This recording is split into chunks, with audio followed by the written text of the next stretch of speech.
Donc, bonjour à toutes et à tous. Nous voilà réunis pour parler de quelle réalité pour penser et concevoir le travail, et plus précisément des réalités du travail, des réalités des interventions. Et nous avons la chance d'avoir trois présentations aujourd'hui qui vont croiser des regards de jeunes ergonomes, de jeunes praticiens sur le sujet.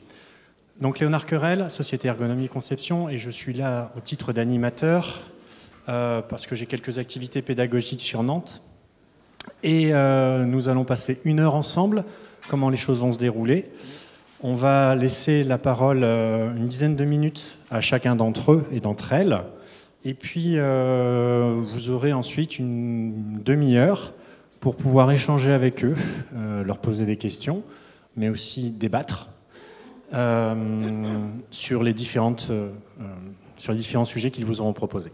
Alors moi, j'ai beaucoup de plaisir à être avec vous et avec eux, pour la simple et bonne raison, c'est que l'angle d'attaque qu'on a travaillé jusqu'à présent, et que du coup, ils vont vous proposer, c'est ils ont tous une expérience qu'ils souhaitent partager avec vous, et forcément, ils vont vous la présenter de manière très subjective, parce que c'est ce que je leur ai demandé.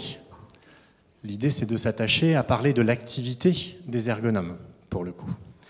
Et nous ouvrirons les débats, en fait, sur les différents points qu'ils vous auront proposés, avec les angles d'attaque différents qu'ils vous auront proposés. Aude va commencer. Et Aude va nous parler d'organisation vertigineuse. Donc, soyez très attentifs. Donc, bonjour à tous, je suis Aude Ladan et je vais démarrer cette session en vous présentant mon expérience en Master 2 d'ergonomie dans une PME. Donc, pour vous situer le contexte dans lequel j'interviens, voici donc l'histoire de la création de l'entreprise jusqu'à aujourd'hui. Donc, en 2005, c'est la création d'une entreprise familiale de confection et pose de rideaux et stores pour les collectivités et les entreprises.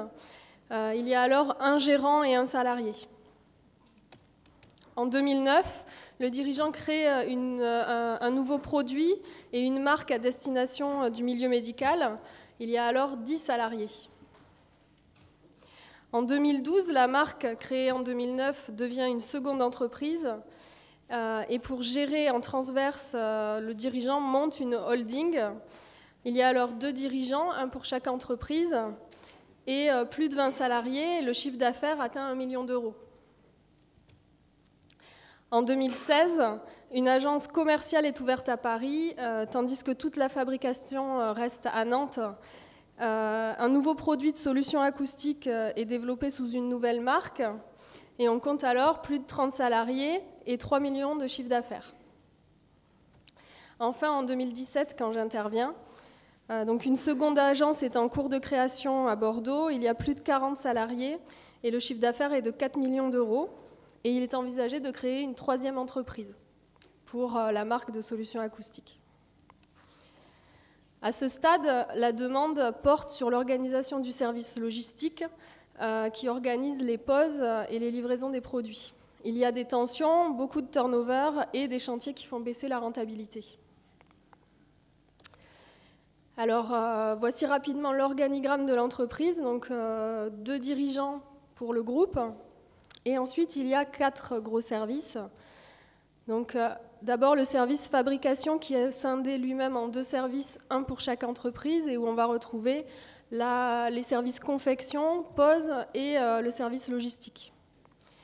Il y a aussi de la même manière le service commercial avec des commerciaux itinérants et des commerciaux sédentaires. Et il y a service de gestion des ressources humaines et financières et le service développement qui sont communs à tout le groupe. Alors, dans cette organisation, il y a des liens familiaux très forts. Et notamment, on va retrouver la femme qui est dirigeante et responsable des ressources humaines et financières. On retrouve le mari qui est le dirigeant fondateur et responsable du développement. Ensuite, on a la fille qui est responsable de la fabrication et responsable d'innovation. Et on a aussi le neveu qui est responsable confection. Et c'est pas fini, on a aussi une nièce à la communication. On se rend compte aussi rapidement qu'il y a de nombreux responsables et pilotes donc, dans chaque service, et plus particulièrement à la fabrication où on trouve 7 pilotes et la responsable fabrication donc pour 21 salariés.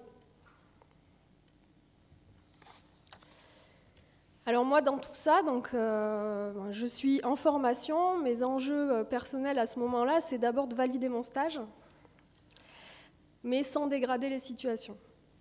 Donc, je suis sur place par intermittence et mon interlocuteur privilégié, ma tutrice, est la dirigeante donc responsable des ressources.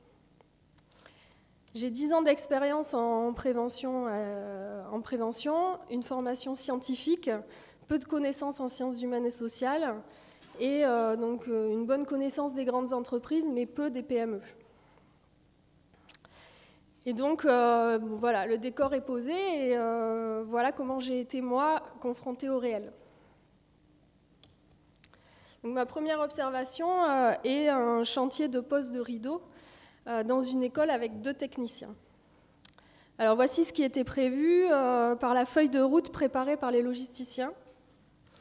Donc, le début de la mission est à 10h et les techniciens doivent intervenir dans un espace, une salle libre et dégagée.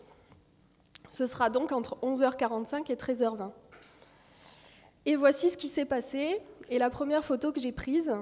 Donc l'équipe est partie à 9h au lieu de 10, et le chantier a commencé après la récréation. Il est 10h45, on se retrouve dans une salle libérée précipitamment par la classe de CE2, qui est allée s'installer dans la salle d'à côté. Et donc on voit ici une élève qui a oublié sa trousse, et qui passe sous le rail du rideau. Pendant ce temps-là, il y a le technicien qui est en train de percer des trous au plafond.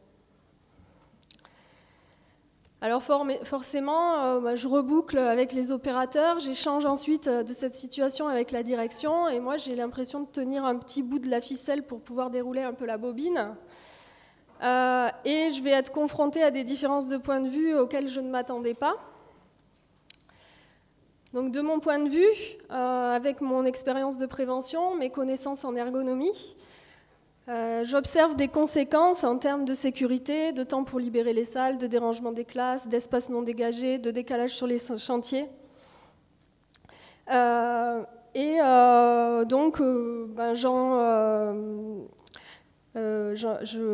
J'en déduis des déterminants à explorer, donc pourquoi les techniciens sont partis plus tôt, quelles sont les ressources, les contraintes des logisticiens, des techniciens, bref, je continue mes investigations.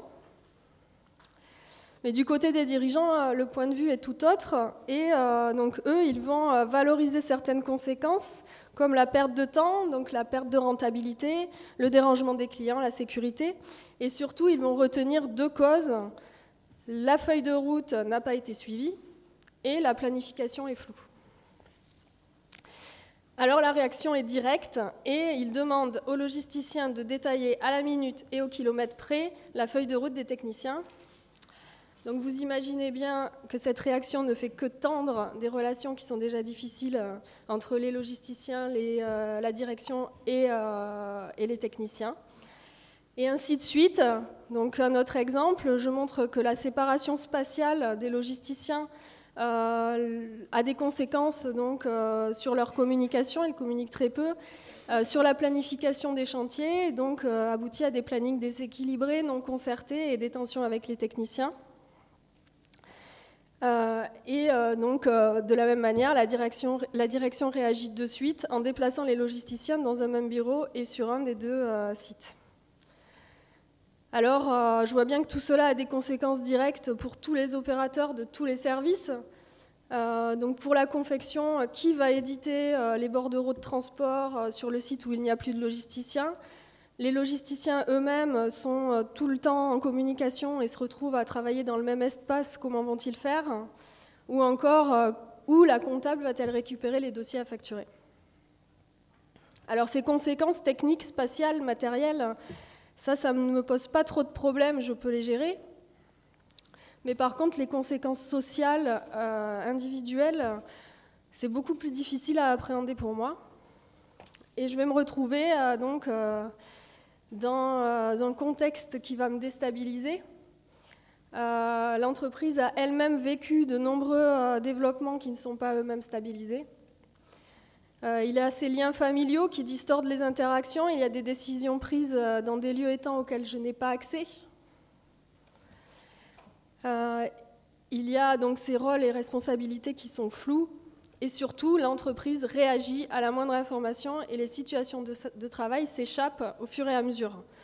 Alors je ne maîtrise pas tout ce que je dis peut être retenu contre eux, et j'ai peur de déstabiliser encore plus le système. Pourtant, il faut que je garde la confiance que j'ai gagnée auprès des acteurs. Donc je vais m'éloigner un peu du terrain, peut-être un peu trop, et je décide d'essayer de comprendre, de décoder. Je vais chercher dans les interventions des autres des solutions, je me perds dans les concepts, et donc je prends beaucoup de temps, ou je perds du temps. Tout ça face à une organisation impatiente, qui agit, qui transforme, et pour moi, le résultat est que je vais m'immobiliser. Mais ça, c'est un cercle vicieux, et donc il va falloir que je m'en sorte. Alors, mon tuteur a dû me répéter un certain nombre de fois, je ne les ai pas comptés, un conseil que j'ai eu du mal à comprendre. Les réponses sont dans l'activité. Ok. Donc, pour conclure, effectivement, j'ai réussi, en tout cas, voilà, quelques actions que j'ai menées et qui m'ont permis de me remettre en mouvement en me raccrochant au terrain. Donc d'abord, j'ai accompagné les transformations qui étaient déjà effectives, donc du coup, il fallait bien en faire quelque chose, donc pour aider les équipes et pour alimenter une nouvelle bibliothèque de situations. J'ai aussi essayé de toujours maintenir le dialogue avec les dirigeants pour être au courant des décisions, pour anticiper, et donc ça par de nombreux échanges informels avec les deux dirigeants, ou l'un ou l'autre. Ensuite, j'ai essayé de comprendre le fonctionnement des acteurs dans leurs interactions en faisant des autoconfrontations à partir de récits d'activités que j'avais montés. Et enfin, j'ai reconstruit une intervention, donc pour reprendre un coup d'avance, pour intégrer tous les opérateurs au projet. Et donc à ce moment-là, on ne va plus s'arrêter à la logistique, mais on va s'intéresser à l'organisation globale de l'entreprise. J'ai donc reformalisé une proposition d'intervention et validé l'évolution du projet avec l'entreprise. Tout ça pour qu'on arrive à continuer à avancer ensemble sans perdre personne en route. Merci beaucoup, Aude.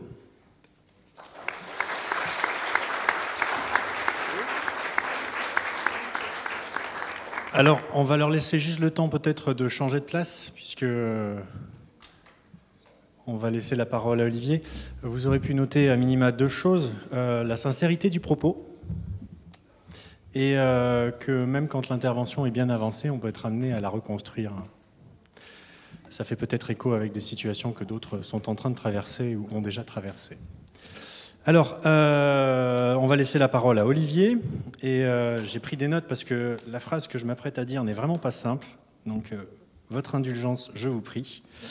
Et donc Olivier s'apprête à partager avec nous quelque chose de l'ordre de rendre l'invisible lisible pour sortir du silence.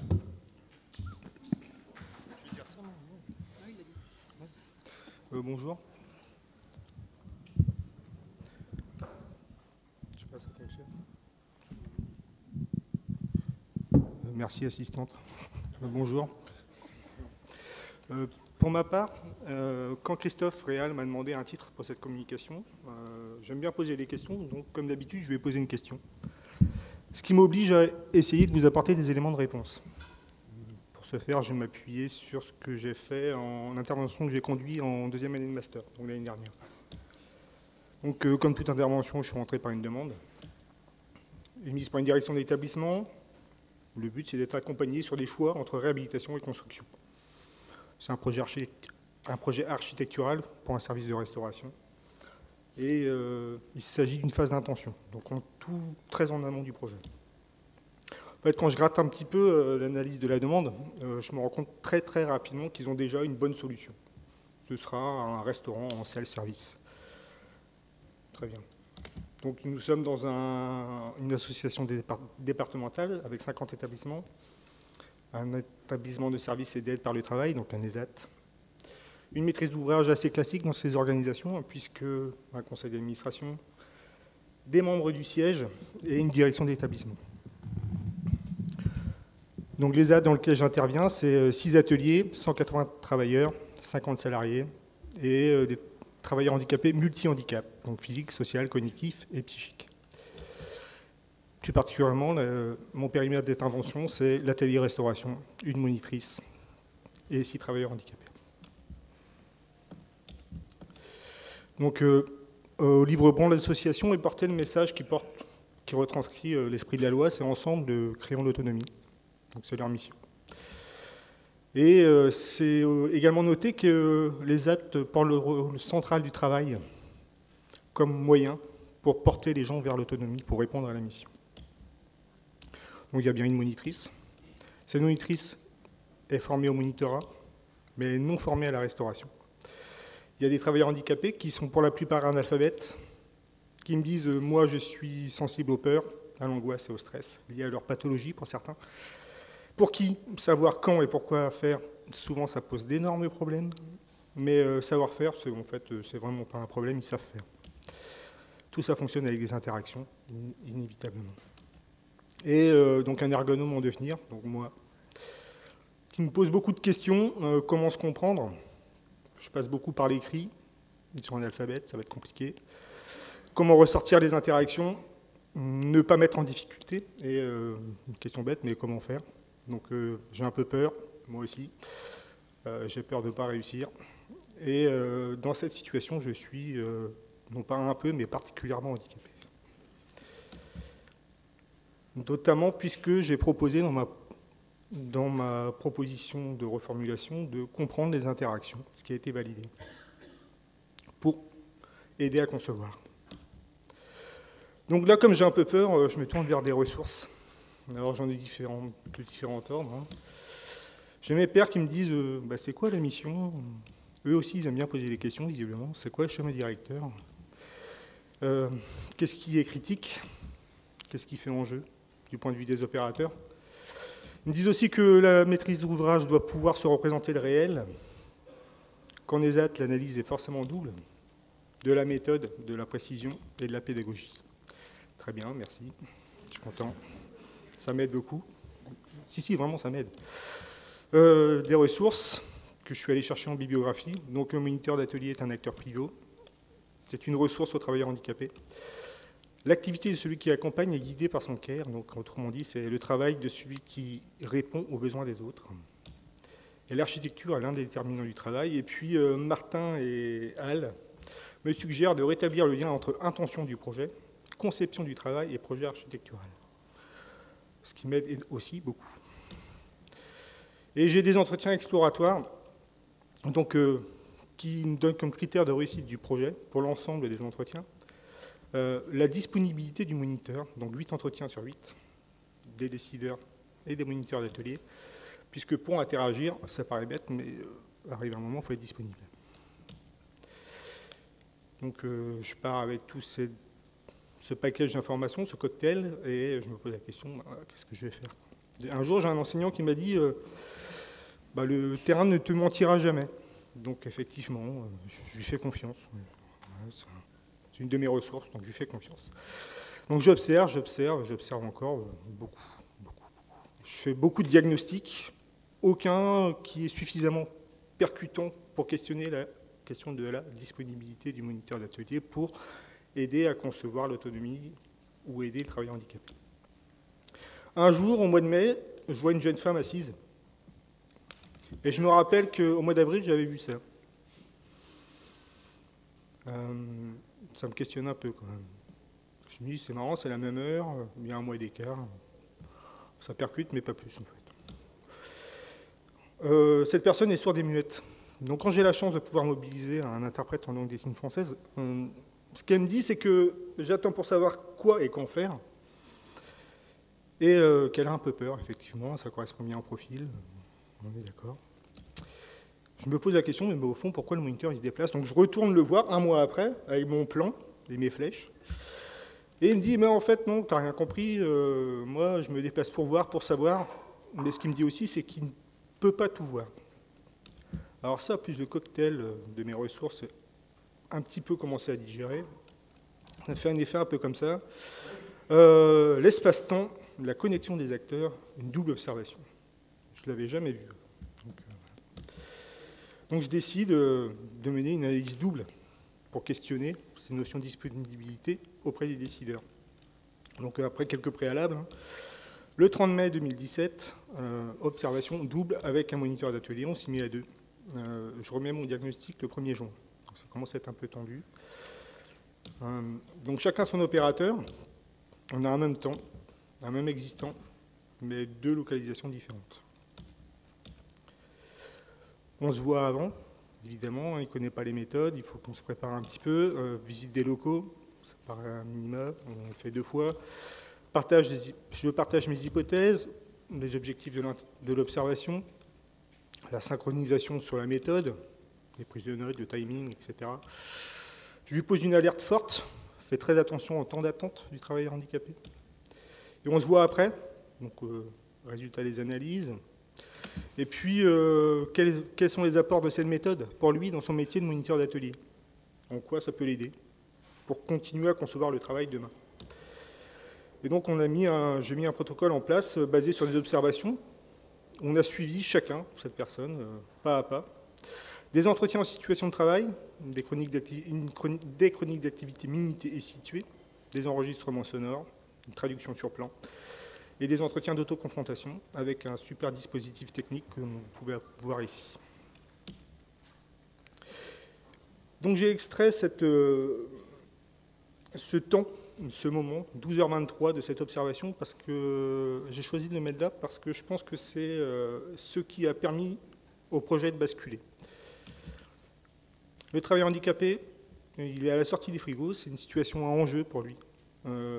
Il compte parce qu'il a peur des disputes à table, effectivement.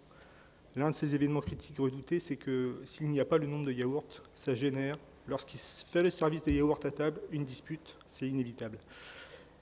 Mais ce qu'il sait aussi, c'est que souvent il se trompe. Donc ça se passe dans l'office du frigo. Et la monitrice d'atelier, sur le même temps, en fait, elle, ce qu'elle fait, c'est qu'elle sort des plats du four. Et c'est une tâche. Enfin, il y a beaucoup d'enjeux parce qu'il faut trier. Il y a des risques d'allergie alimentaire au service. C'est dangereux parce que les plats sont chauds, donc les gens peuvent se brûler. Et surtout, ils peuvent se tromper. En plus, l'environnement sonore de la cuisine n'aide pas à la conversation, puisque c'est un petit peu important quand même. Au final, je me retrouve comme ça. Un travailleur handicapé qui me dit « on ne se voit pas », donc elle ne sait pas, mais une monitrice d'atelier qui sait qu'il est en difficulté, mais qui ne peut pas intervenir, parce qu'elle a d'autres choses à faire, des choses qui ont beaucoup d'enjeux, notamment pour la sécurité des personnes. Donc on a un environnement, des environnements architecturaux et organisationnels qui ne permettent pas les interactions et la disponibilité du moniteur d'atelier pour accompagner et créer les conditions nécessaires à l'apprentissage et au développement de l'autonomie. Donc quand je présente ça en copile, le chef de projet réagit quasiment immédiatement en disant « mais au fond, qu'est-ce qu'on veut pour cet atelier ?» On ne parle plus de service, on parle bien d'un atelier. Il faut qu'on retravaille notre projet, notamment sur la façon de concevoir les interactions. Donc je propose, pour l'aider, basé sur une autoconfrontation et une petite maquette, de l'aider à identifier ses ressources pour retravailler. Ce qu'il fait là, en identifiant une personne référente pour lui qui pourrait l'aider à retravailler ces questions de concevoir les interactions. Voilà. Donc pour finir, je me suis dit, mais au fond, aujourd'hui, je communique, mais l'enjeu pour moi, c'est de comprendre ce que j'ai fait. Donc l'activité invisible du moniteur, c'est une condition indispensable pour créer les conditions dans les actes. J'ai réussi à les rendre lisibles, sur des objets intermédiaires, via des diagnostics de l'existant, où j'ai réussi à faire sortir les enjeux du projet, les interactions et la disponibilité, ce qui a permis de faire repenser le projet pour acquérir et devenir autonome. Et en allant un petit peu plus loin, en fait, mon objectif était de rendre lisible l'invisible. J'ai eu la chance de pouvoir le rendre lisible, donc à mon tour pour devenir autonome. Et je finirai là-dessus. En 2004, quand je me suis intéressé à l'ergonomie, j'ai lu ça. Et au fond, aujourd'hui, je me demande si je ne commence pas à le toucher du doigt. Un grand merci, Olivier. Merci. Bon, donc on va quitter les cuisines pour aborder un autre sujet, plutôt agroalimentaire vraisemblablement. Alors j'ai découvert avec Alix qu'un stylo, ça pouvait se prendre pour un couteau. Et si j'ai bien tout compris, mais je ne suis pas sûr, vraisemblablement on va vous parler de cochonnet. Et il faut que je précise en un seul mot, parce qu'il paraît que c'est important.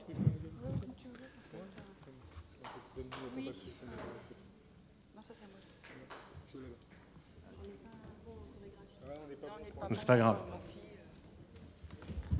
C'est pas grave, ça ira mieux après. C'est tout bon? Donc on laisse la parole à Alix, qui va nous parler de cochonnet en un seul mot. Bonjour. À travers ce titre, je vous invite à entrer dans l'univers des gestes professionnels. L'expérience que je vais partager avec vous se déroule lors de ma seconde année de master dans une très grande industrie agroalimentaire spécialiste de la viande porcine. J'ai été intégrée pour intervenir dans les ateliers d'abattoir et de découpe. Du côté de l'entreprise, la demande est très claire. Uniformiser les gestes et les postures dans le but de réduire les TMS. Former aux bons gestes et proscrire les mauvais gestes ou les mauvaises postures. Dans un premier temps, pour les désossages manuels des poitrines. Après discussion, je propose une intervention ergonomique qui est acceptée et qui cherchera à comprendre comment les désosseurs de poitrine font pour réussir à maintenir leur santé, tout en respectant les attendus du poste, en vue de concevoir et d'enrichir un parcours de professionnalisation par rapport de connaissances, de savoir et de savoir-faire nécessaires, par étapes, jusqu'au déploiement d'une expertise comportant des gestes performants et qui préservent la santé des opérateurs. Or, j'ai un passé. Je suis ancienne boulliste, pas spécialiste du cochonnet, pas du tout. Juste une ancienne élève de l'école Boulle, de l'atelier d'ébénisterie. Et je ressens avant de faire. Je vois à travers l'outil et à travers mes doigts. Et je vois plus avec mes doigts qu'avec mes yeux. Car il faut sentir, ressentir, toucher, voir, entendre pour recouper les informations. C'est une aide à la construction d'une image des propriétés internes et externes du bois, ce qui me permet de jouer avec la matière, d'adapter mon engagement physique et d'ajuster mes stratégies opératoires.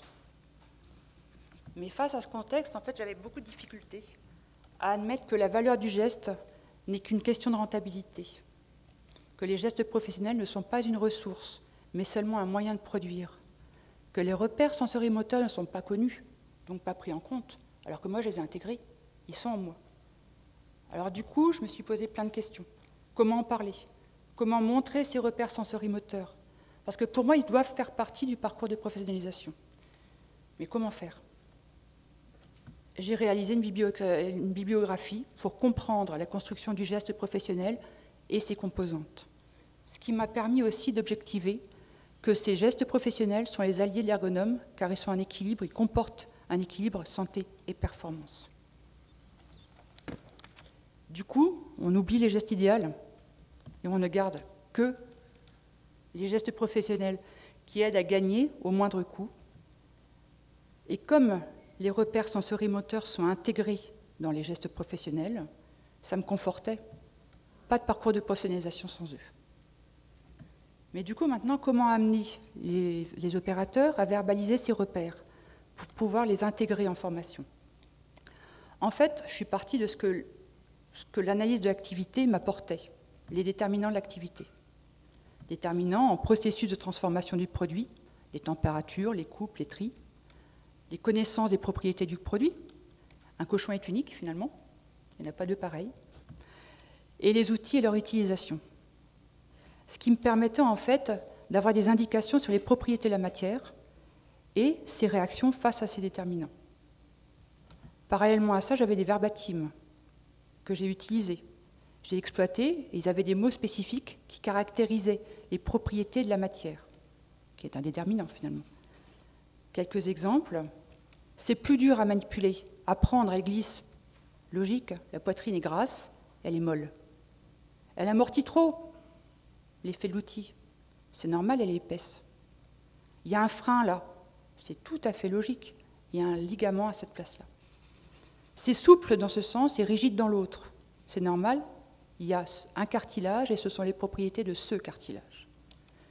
La viande est dure, très dure, il faut y aller. C'est tout à fait logique. La viande a passé tout le week-end au frigo, on est lundi matin, et c'est la réaction de la viande au froid. Armé de tous ces éléments, j'ai réalisé des entretiens pour amener les opérateurs à verbaliser leurs boucles sensorimotrices. En plus de la vidéo, j'ai utilisé des questions ouvertes. Qu'est-ce qui fait que? D'après toi, ça vient d'où? De quoi? Et du coup, ça change quoi pour toi? Et pour une visibilité de leurs repères, je les ai invités à mimer l'activité avec une photocopie taille réelle d'une poitrine et un crayon en guise de couteau. Et je commençais parfois un dessin sur le tableau et je les invitais à le finir ou à le faire pour expliquer je fais cela et ce qui fait que je fais cela. On va prendre un exemple tout simple. Pour pouvoir retirer les os d'une poitrine, il faut libérer chaque os d'une membrane qui la maintient, qui la plaque. Pour cela, le désosseur doit couper cette peau en longeant le dessus de chaque os. Or, chaque os a sa propriété, plus ou moins courbe, plus ou moins creux, plus ou moins épais, plus ou moins mince. Bref, beaucoup de plus ou moins. Et le désosseur va donc suivre chaque os avec son couteau, tout en mémorisant ces informations. Mais il y a des os qui sont plus fragiles que d'autres aussi. Par exemple, un os avec une ancienne fracture qui s'est cicatrisée en faisant une boule. À son passage, le couteau saute, l'onde se propage au manche du couteau, puis à la main du désosseur. La réaction du désosseur est immédiate. Il va falloir faire attention, il est fragile. Je vais y aller doucement tout à l'heure. Cette information prélevée est très importante pour la suite du désossage, car elle va aider l'opérateur. Et ça va jouer plus tard lors de la levée des os. En effet, pour retirer un os, il faut le lever vers le haut avec son pouce, en faisant levier. Or, si un os a une boule, il est plus fragile. Et à la question pendant la levée, est-ce que cela sent quand un os ne va pas venir? La réponse est sans appel, non. Il n'y a aucun signe avant qu'il ne claque. Et quand ils sont courts, il n'y a plus de prise pour lever. En fait, la conséquence, c'est un engagement physique plus élevé, une perte de temps et une possible perte de qualité. Et les opérateurs le disent, le traduisent en « c'est casse-bonhomme » quand ils ne viennent pas. Le but de tout désosseur est donc d'éviter que les os se claquent quand ils se cassent, pour obtenir que les os pètent quand ils se détachent du cartilage. Les désosseurs expriment un bruit plus sourd, un espèce proche du pop, qui est le signe que l'os ne s'est pas cassé, mais qu'il est retiré. Comme vous le voyez, ces repères sensorimotoires sont essentiels pour l'activité, car ils aident à respecter les attendus tout en respectant la santé. Finalement, mon passé est un atout, car c'est une ressource qui m'a permis et qui me permet de savoir que les repères sensorimoteurs sont aussi importants que les connaissances et les savoirs transmis. Ça a permis aussi de comprendre les stratégies opératoires, de poser ces repères par des schémas, des vidéos, des mots tels que sentir à travers le couteau, arrêter la pression-ci, développement des repères sensorimoteurs impératifs pour. Et le tout, évidemment, pour alimenter le parcours professionnalisant. Mais aussi pour les opérateurs, de comprendre et d'exprimer cette ressource qu'ils avaient en eux, d'avoir un autre regard sur leur activité, de découvrir d'autres manières de faire, d'autres repères. Pour tous les autres acteurs, de montrer que ces composantes du geste participent à expliquer l'activité, car ressentir, toucher, voir ou entendre, en recoupant les informations, permet de pouvoir jouer avec la matière en ajustant ses stratégies opératoires. Cela a aussi participé à la modification du regard sur la nature des gestes de la part des acteurs de l'intervention. Aussi, si vous avez un jour une intervention sur le thème du parcours de professionnalisation, n'oubliez pas, il faut autant apprendre à faire qu'apprendre à sentir pour faire. Merci beaucoup, Alix. Merci de votre attention.